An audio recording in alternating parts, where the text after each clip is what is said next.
Debbie Pask here for an energy update. I've been giving a lot of thought to where we're at coming into the middle of this year and, halfway through 2026, where are you at? And this year has been and is an opportunity for alignment, and that happens on many levels. A lot of us have physical goals, fitness goals, habit changes, mental belief systems that we question to come more authentically into our spirituality. We often think about lots of ways of how we're living, what works for us and what doesn't. And I thought it'd be a really good opportunity to think about your spiritual beliefs, because we all talk about limiting beliefs in our mind or habits that we do physically. But what about your spiritual beliefs? What about what are you holding on to that may not be authentic for you any longer, or maybe one that you want to question? So I've thought about the top 5 that I've rejected over time.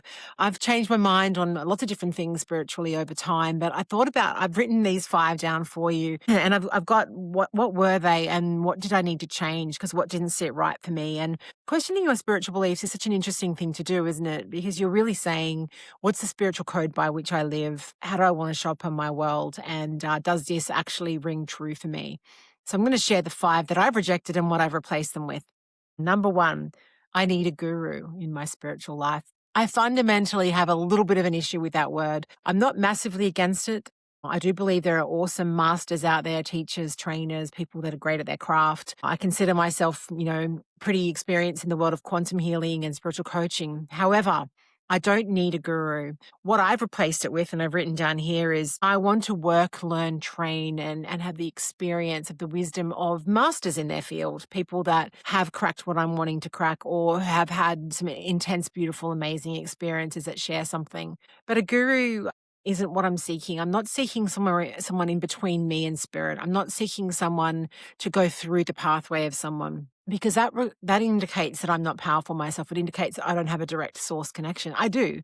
I have my own source connection, and I seek out wisdom from masters, or I sit in the presence of epic people. And it's not just spiritually, it's also my marketing person is way more experienced than me. He's got crafts and skills that I don't have, that I sit in the presence of. So yeah, that's what I'm seeking out. Not gurus, but masters that I can learn and grow with, but not through. And the second one is I need the protection of my spirit guides or my angels or my whatever that you think you need protection of. So that fundamentally doesn't work for me, because if I need something to protect me or to keep me safe, it indicates I'm not powerful enough. A little bit like the guru thing. It indicates that I don't have that energy and presence within me. Now, if you believe that spirit guides are an aspect of yourself, great. But if you believe there's external energies or entities that need to guard you, surround you, protect you, then you're always going to have this concept of I'm not enough, I'm not safe, I need protection. Therefore, you'll attract the very thing that you're afraid of. So for me, I've always got this, I'm the powerful one. I've got that source connection. I'm able to protect myself. If I'm not, where are my boundaries weak, or where do I need to course correct, or where do I need to up level so that I feel confident, strong, clear, and safe in my spiritual self? Doesn't mean that you don't have support from people. Doesn't mean that you don't ask for help. It just means that I'm looking for that within myself. The third one that I've rejected, and this was happened quite some time ago, is this concept of I'm a twin flame. And for you, those of you that don't know what that means, it basically has this idea that somewhere out in the world is my twin flame, my other part of my soul, my completion of me. And when I find him or her or they or them or it, I am complete, and they will complete my heart.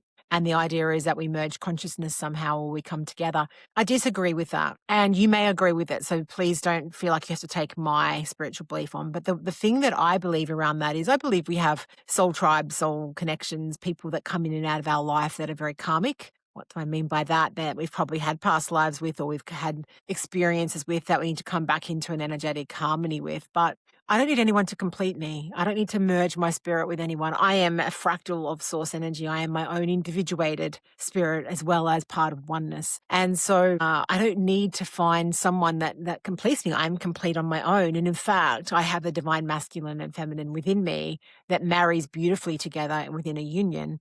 That the masculine being that strong, action-taking, connected, king-like energy, and the yin, the feminine being that, I can receive, I'm strategic, I'm visionary, I'm intuitive, the feminine energy. They both are in me, so I don't need anyone to come in and complete my circle. Again, if I think that, then am I saying I'm not enough as I am? The fourth one I've written here is we need to go up and out, or to ascend to be spiritual, or to reach those outer layers. And I've heard a lot of conversations around astral travel, and I have to go up and out and I can travel into these realms. I think the biggest mistake people make in spirituality is believing that they can't have it here on earth in their avatar, in their body. So I'm a bit of a fan of ascension, and James and I talk about that, going in further and further, and being able to bring those spiritual layers into my everyday life. Because if I have to go out to use them or access them, what's the point? I'm living here on planet Earth. If I was a star in the star system, sure, but I'm not. I'm a human living in this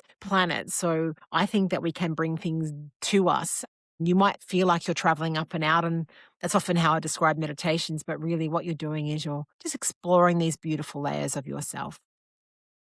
Number 5, that my karma and my destiny are cemented and fated, and it will just roll out how it rolls out. Oh, that's a big one. I do believe we have an evolutionary path. I do believe that we have a set of obstacles, the family being one of them, and lots of other things that come up in our life that, they create challenge, tension, conflict, just like we have experiences that create joy and love and light. I do believe that we have these evolutionary pathways that meet us, and then we're here to evolve through them. But I believe in free will. I believe that there's nothing that we get given that we can't overcome. So in terms of karma and destiny, karma simply means action or cause and effect.